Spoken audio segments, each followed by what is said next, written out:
ഒരു സാധനത്തിന് 40% ലാഭം കിട്ടാൻ വേണ്ടി 70 രൂപ പരസ്യ വിലയിട്ടു. വാങ്ങിയ വില എത്ര? 40% ലാഭം, ലാഭശതമാനം, പ്രോഫിറ്റ് പെർസെൻറ്റ് 40%. 70 രൂപ പരസ്യ വിലയിട്ടു. നമുക്ക് കാണേണ്ടത് വാങ്ങിയ വിലയാണ് കാണേണ്ടത്. അപ്പോൾ വാങ്ങിയ വിലയും പരസ്യ വിലയും ലാഭശതമാനവും തമ്മിൽ ബന്ധിപ്പിക്കുന്ന സൂത്രവാക്യം. വാങ്ങിയ വിലയും പരസ്യ വിലയും ലാഭശതമാനവും തമ്മിൽ ബന്ധിപ്പിക്കുന്ന സൂത്രവാക്യം വാങ്ങിയ വില ഇൻറ്റു 100 പ്ലസ് ലാഭശതമാനം ബൈ 100 സമം പരസ്യവില. ഈ സൂത്രവാക്യം നമുക്ക് ഉപയോഗിക്കാം. ഇത് വാങ്ങിയ വിലയും ലാഭശതമാനവും പരസ്യവിലയും തമ്മിൽ ബന്ധിപ്പിക്കുന്ന സൂത്രവാക്യമാണ്. വാങ്ങിയ വില ഗുണിക്കണം 100 പ്ലസ് ലാഭശതമാനം ബൈ 100 സമം പരസ്യവില.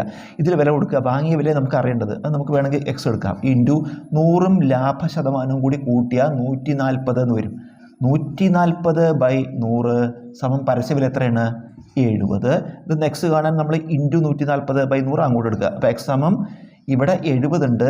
ഇൻറ്റു 140 ബൈ 100 അങ്ങോട്ട് എടുക്കുമ്പോൾ ഇൻറ്റു എന്നിട്ട് ഇതിൻ്റെ റെസിപ്രോക്കൽ ഇടുക, ലുക്രമം. 100 ബൈ 140. നമുക്കിതിൽ ഒരു 0 വെട്ടിക്കളയാം. പിന്നെ 7ഉം 14ഉം വെട്ടിച്ചെടുക്കുമ്പോൾ 2 എന്ന് വരും. 100 ബൈ 2. ഉത്തരം 50 രൂപയാണ് വാങ്ങിയ വില.